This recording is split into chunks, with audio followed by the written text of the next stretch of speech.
안녕하세요. 저는 3학년 장하경입니다. 이번 시간에는 생물학 분야에 대해서 최준열 선배님을 모시고 같이 알아보도록 하겠습니다. 안녕하세요, 선배님. 안녕하십니까. 선배님, 간략하게 소개를 부탁드립니다.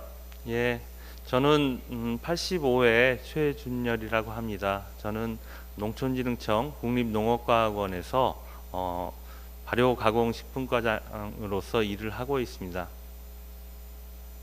네, 그럼 지금부터 질문을 드려보도록 하겠습니다.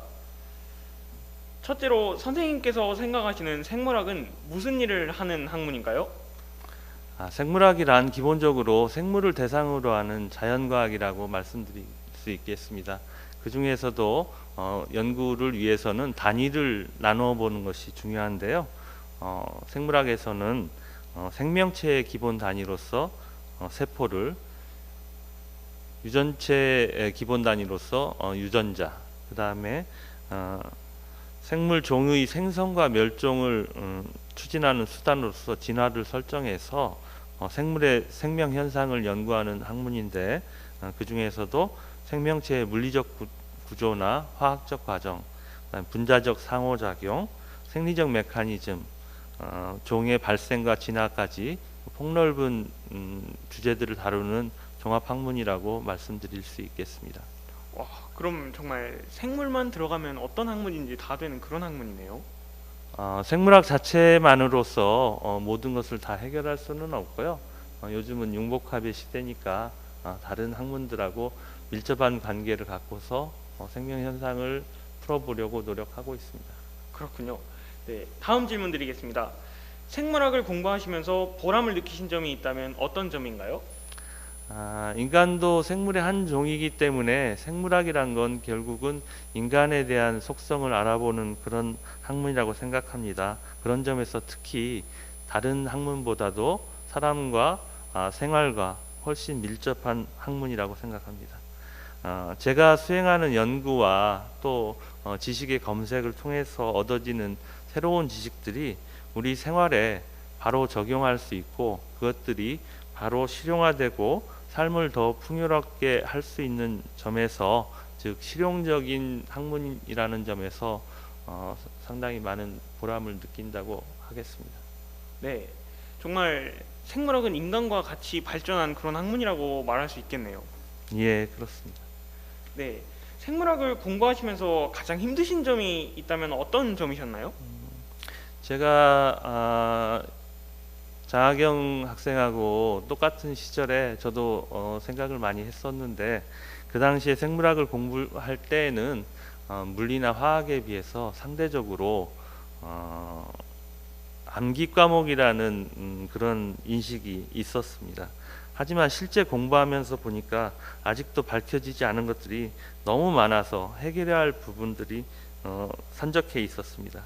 이제는 특히나 융복합의 시대를 맞아서 생물학 연구를 제대로 수행하기 위해서는 통계학이라든지 유전학, 전산학, 분자생물학 등등 갖가지 학문들의 그 연계가 필요합니다. 그래서 독자적으로 혼자 연구할 수 없는 시대가 되었습니다. 그래서 중간에 일을 하다 보면 다른 학문으로 갈아타는 경우도 없잖아 많지만은 가장 힘들었던 점이라고 하면은 스스로 혼자서 자기를 배양한다는 점, 그 점이 없지 않아 제일 어렵지 않았나 이렇게 생각합니다. 네, 요즘도 생물학은 물리나 화학에 비해서 굉장히 암기 과목이라는 평가가 아직도 많이 팽배한데, 참 사람들이 그 점보다 생물학의 이 융합과 복합을 통해서 다른 학문과 융합하는 점, 이런 창의적인 부분을 많이 알아주셨으면 하는 마음입니다. 저도. 학문이라고 하면은 할수록 어려운 점이 사실입니다. 특히나 자연과학은 그런 면이 강하지 않나 그렇게 생각합니다. 네.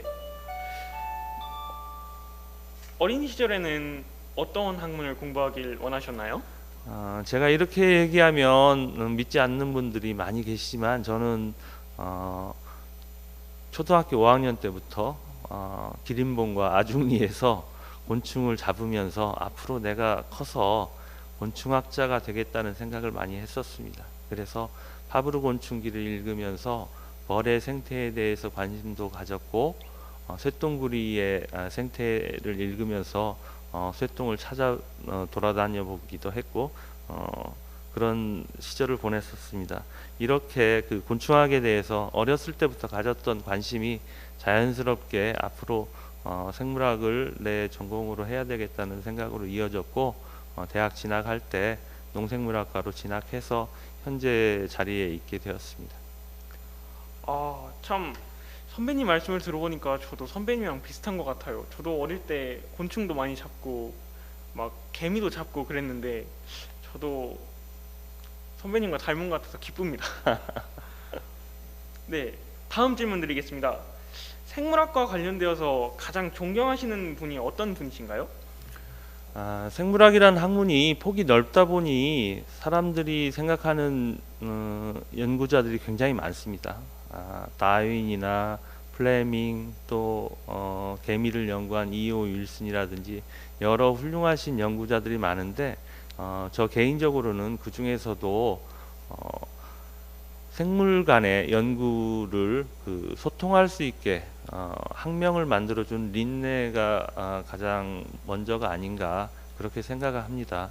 1758년에 린네가 시스테마 네이처라는 저서를 발표하기 전까지는 서로 연구 결과를 소통할 수 있는 기회가 적었는데 린네 저술을 통해서 이명법이 발표가 되었고 이를 통해서 연구자들 간의 연구가 활발해지면서 현대 생물학의 발전이 시작된 것으로 저는 개인적으로 생각하고 있습니다.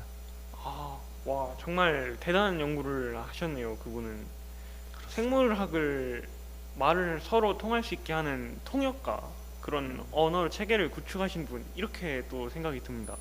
그렇죠. 뭐 성경에 나오는 것처럼 바벨탑을 해결한 분이 아닌가 그렇게 생각합니다. 네. 그럼 생물학에 있어서 좌우명으로 삼고 계시는 말이 있다면 어떤 말이신가요? 좌우명이라면은 항상 곁에 두고서 생각해보는 그런 단어가 되겠죠. 저로서는 아는 만큼 보인다. 그렇게 생각합니다. 주위에서 많은 일들이 일어나고 있지만 그 중에서 우리가 알아챌 수 있는 것은 그렇지 많지 않습니다. 내가 세상을 볼 수 있는 안경이 있어야 그 세상에서 일어나는 일들을 받아들일 수 있고 그 안경을 가지고서 제가 모든 그 정보들을 해석을 할 수 있습니다. 그래서 좋은 안경을 가질 수 있도록 스스로 노력해서 자기만의 맞춤형 안경을 갖는 것이 가장 기본이라고 생각합니다. 그런 측면에서 봤을 때 아는 것이 힘이다라는 말은 내가 보다 폭넓게 사물들을 보고 정보를 받아들일 수 있는 그런 안경이 아닌가 싶어서 저는 그 말을 상당히 좋아합니다. 네, 저도 그 말 참 좋아하는데요. 참 세상에 정보가 홍수처럼 밀려오는 시대에 바른 정보와 아닌 정보를 구분하는 능력, 아는 것, 그게 참 정말 중요한 능력인 것 같습니다. 네, 생물학을 공부함에 있어서 가장 중요한 자질이나 능력은 무엇이라고 생각하시나요? 생물학뿐만이 아니라 자연과학을 함에 있어서 가장 먼저 필요한 속성은 과연 왜라는 호기심이 아닐까 생각합니다. 평소에 식물, 동물 등 생물의 생명 현상에 관심을 갖고 있다면 왜 이렇게 일이 이루어졌을까라는 의문을 갖고서 원인을 밝혀내고자 하는 끈기 있는 학생이라면 생물학을 잘 할 수 있는 속성이 충분하다고 생각합니다. 아울러 생물이나 화학 같은 기초 자연과학 분야에 적성을 갖고 있는 분이라면 좋은 생물학 연구자가 될 것으로 그렇게 믿습니다. 네, 역시 아는 것을 얻기 위해서, 이 힘을 기르기 위해서는 왜라는 일단 발단부터가 중요하겠죠. 동기가 참 되는 말이라고 생각합니다. 네, 그 다음 질문 하겠습니다. 생물학과 다른 학문을 연계해서 연구나 작업을 하기도 하나요? 학문이 발달하면서 다른 학문과의 연계는 날이 갈수록 중요해지고 있습니다. 예를 들어서 요즘 관심이 많은 유전자를 연구하는 학문 분야를 살펴보자면 기본적으로 분자생물학 공부가 제일 먼저 필요한데요. 분자생물학을 통해서 유전자의 서열을 밝혀낸 다음에 이들의 그 개통수, 족보라고 얘기할 수 있는데 이거를 알아보기 위해서는 통계학에 또 상당한 지원이 필요합니다. 또 현대로서는 통계만으로 그 통계만으로 다시 하고 싶은데 그냥 이 부분부터 할까요? 예, 죄송합니다. 질문. 예, 아, 예, 네. 죄송합니다. 학문이 발달하면서 다른 학문과의 연계는 갈수록 중요해지고 있습니다. 생물학 분야에서도 마찬가지인데요. 예를 들어서 분자생물학 연구가 요즘 상당히 각광을 받고 있습니다. 분자생물학 연구를 하려면 기본적으로 유전자의 서열을 밝힐 수 있는 기초 지식이 필요하고요. 여기에서 밝혀진 그 유전자의 그 서열 정보를 가지고 개통수, 결국 생물의 족보라고 할 수 있죠. 개통수를 파악하려면 통계학적 지식을 동원해서 각각의 유사성을 밝혀야 됩니다. 하지만 이런 정보들이 아주 단편적인 것이 아니기 때문에 사람의 머리로서 해결을 할 수가 없습니다. 그래서 최근에는 컴퓨터를 이용을 해야 되기 때문에 전산에 대한 또 그 기초 지식이 있어야 됩니다. 이렇다 보니까 혼자서 모든 것을 할 수는 없는 시기가 되었습니다. 그래서 예전에라면 뭐 무소의 뿔처럼 혼자서 가라는 얘기도 있지만 이제는 그렇지는 않은 것 같고 관련 분야의 그 연구자들하고 수많은 상호작용을 통해서 최선의 결과를 얻을 수 있도록 분야 간 협업 연구가 더욱 필요해진 그런 시기가 되었습니다. 그렇군요. 저도 어릴 때 공룡도 참 좋아해서 공룡 개통수를 굉장히 좋아했었는데 이런 연구를 위해서 다른 학문들의 백업을 받을 수 있다는 게 어떻게 보면 참 든든하기도 한 것 같습니다. 예, 그렇습니다. 네, 그 다음에는 생물학이 발전해온 역사를 간략하게 알려주실 수 있나요? 생물학 분야가 굉장히 다양하기 때문에 생물학의 역사라고 하면 상당히 얘기하기가 힘듭니다. 그래서 우리가 쉽게 생각할 수 있는 거는 복잡한 문제는 하나씩 단위별로 끊어서 생각하는 것이 이해하기 좋습니다. 그래서 생물학의 기초 분야부터 얘기한다면 앞서서 말씀드린 바와 같이 생물을 체계적으로 분류하고 다양성을 연구하는 학문을 위해서 기초를 세워준 린네서부터 시작을 하게 되고요. 미생물의 세계는 16세기에 현미경이 발명된 이후부터 시작됩니다. 그래서 레베누크가 미생물을 처음으로 관찰하게 되고 로버트 후크가 세포, 셀이라는 단어를 만들게 되었죠. 그때부터 미생물에 대한 연구가 시작되었고요. 그 다음에 최근 각광받고 있는 유전학에 관해서는 19세기에 멘델이 처음 유전 법칙을 발표한 이래 왓슨과 크릭의 그 DNA 구조 제시가 있었고 이를 통해서 유전자 암호가 해석되고 해독되면서 최근에는 인간의 모든 유전자 정보가 해독되는 시대가 되었습니다. 특히나 올해 같은 경우에는 여성 과학자 두 사람이 노벨상을 수상을 했는데요. 이 사람들은 크리스퍼 카스나인이라는 유전자 가위 기술이라는 그 결과를 발표했는데 이를 통해서는 유전자를 앞으로 조작할 수 있는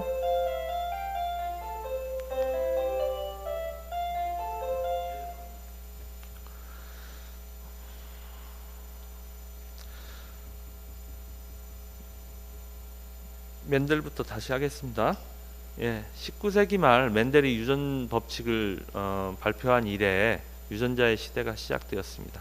그래서 1940년대 말에 왓슨과 크릭이 DNA 구조를 제안하게 되었고 그 이후 수많은 발전을 통해서 이제는 생물의 유전체 전체를 해독할 수 있는 시대가 되었고 이는 인간에게도 적용돼서 인간의 모든 유전체 정보도 해석된 해석되었습니다.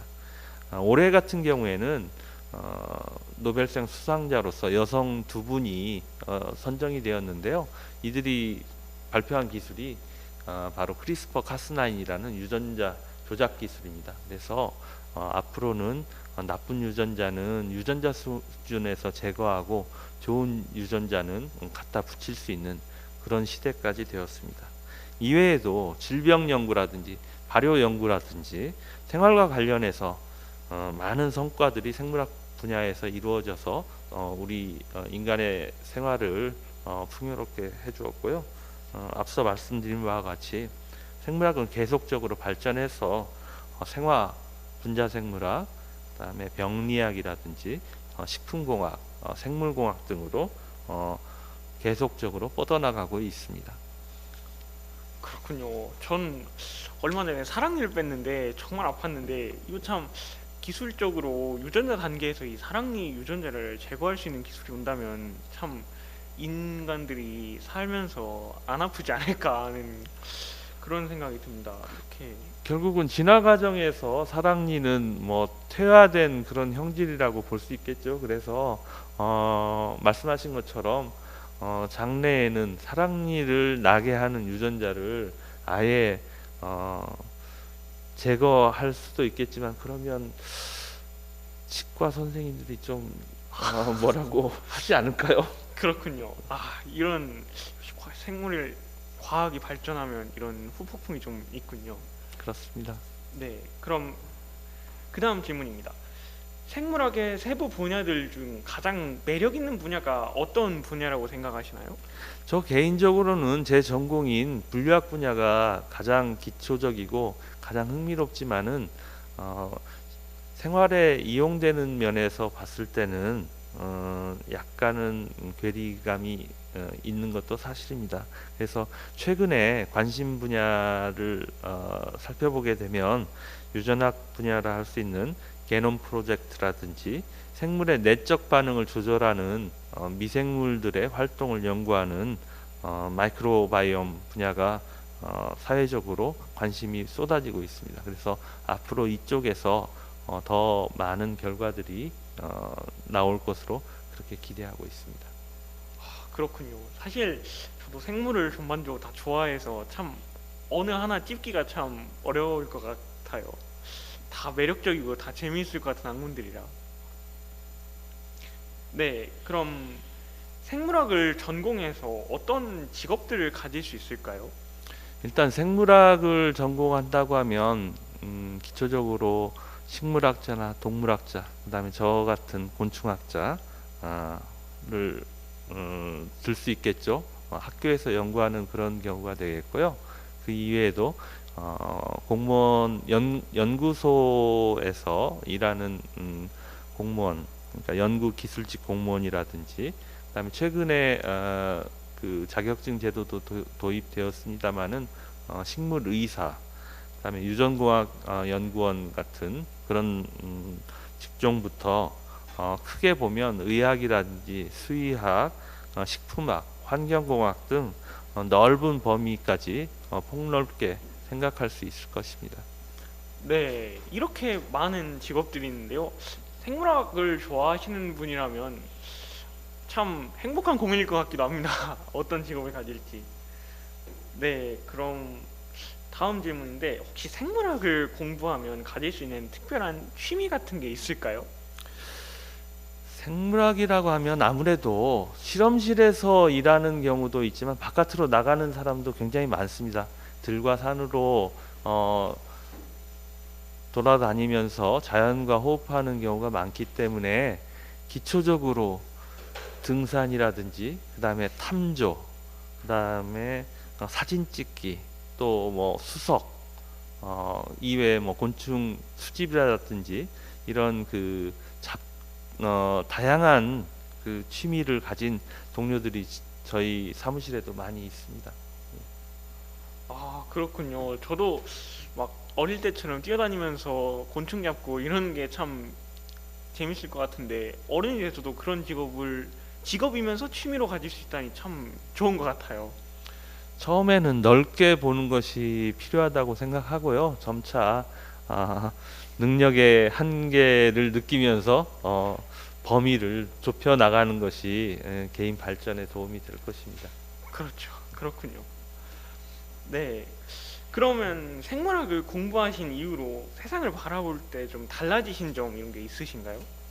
생물이라고 하면 결국 그 능동적이든 수동적이든 간에 외부에서 들어오는 자극에 대해서 반응을 하게 됩니다.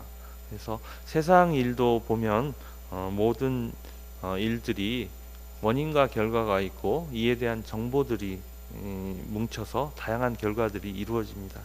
마치 제가 생각할 때는 사회도 생물처럼 살아서 일정한 법칙으로 정형화될 수 있는 아주 다양한 반응을 일으키기 때문에 새로운 결과들이 끊임없이 만들어진다는 점에서 쉬운 일은 없고 이것이 바로 생물체의 속성과 비슷한 것이 아닌가 그렇게 생각합니다. 그렇군요. 역시 한 분야에 대해 깊게 생각하면 다른 분야도 이렇게 다 통찰이 되는 그런 것 같습니다. 네, 그 다음에 끝으로 생물학도를 꿈꾸는 청소년들에게 꼭 해주고 싶은 조언이 있으시다면 조언 부탁드립니다. 앞서서 말씀드린 바와 같이 아는 것이 힘이다라는 것이 가장 첫 번이라고 얘기하고 싶고요. 자연과학을 하면서 결과를 예상할 수 있고 그 결과를 얻을 수 있다면 굉장히 행복할 것입니다. 앞서서 생물의 속성에 대해서 말씀드린 것처럼 너무 그 목적이나 결과물에 집착만 하다가는 쉽게 얻어지지 않았을 때 포기하는 경우가 많습니다. 그래서 새로운 결과물들이 얻어졌을 때 이를 능동적으로 수용하고 적절한 해석을 할 수 있는 능력을 배양하는 것이 필요하고요. 두 번째로 학문의 길은 상당히 외롭고 힘듭니다. 때로는 세상에 많은 유혹이 있을 수 있지만 흔들리지 않고 세상에 굽히지 않고 곧게 나갈 수 있는 심성이 필요합니다.